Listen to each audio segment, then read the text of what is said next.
Yep. Right. So these are tough conversations to have because nobody wants to think of themselves as manipulative, especially in the bedroom. I've never been a pesterer. I wasn't like somebody who would say, come on, we got to do it.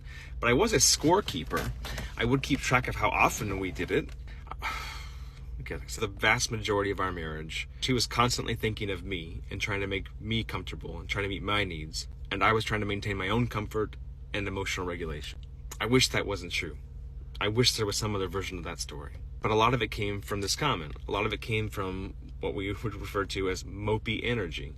I didn't go around saying, I need this. I didn't say, you have to give this to me. Manipulation doesn't have to be verbal. My partner wasn't in the mood, which was often because there wasn't a lot I was contributing to mood building.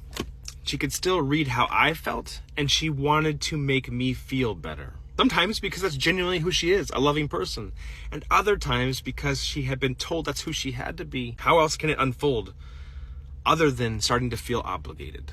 And a sexual relationship in which obligation is present can never achieve high health. It just can't. I'm sorry. Men like myself, a lot of us weren't given the tools to kind of be emotionally or intellectually honest. We have this very narrow view of what sex is and what we're supposed to do and how it's supposed to work.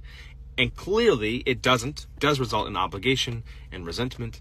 And so then we end up in this situation where I think a lot of couples land. Women are just spent. Can't do it anymore.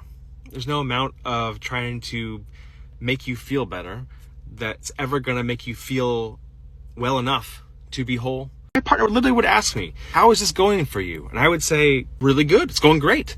And what I meant by that was, in those moments of intimacy, if you can call it that, I felt like I was connected. I felt like I was going to be okay.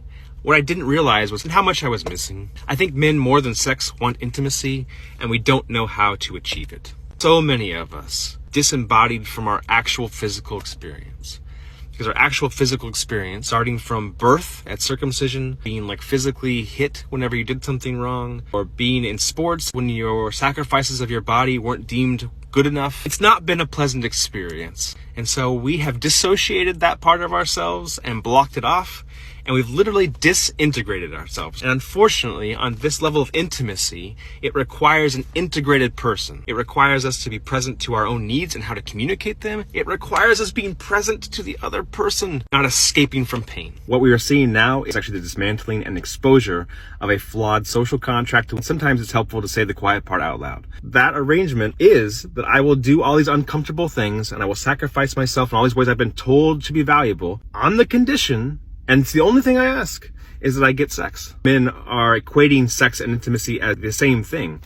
Intimacy is so much bigger, especially if you share a whole life together. What part of sharing your resources, of sharing your hopes and your dreams, of like parenting children on a day in, day out, what part of that's not intimate? My partner and I have very deep, very meaningful conversations, maybe even too many of them. And I think like, if this is not intimacy, what is? And I will tell you this, I did not take this information well at first. I was one of those guys who in my initial phase of uploading this information definitely had the thought, if sex isn't going to be how I want it or what I thought it was going to look like, what's the point of being married? And the reality is there are many points beyond sex. Men are capable of making this journey. As men, we can't give that intimacy we're looking for to ourselves.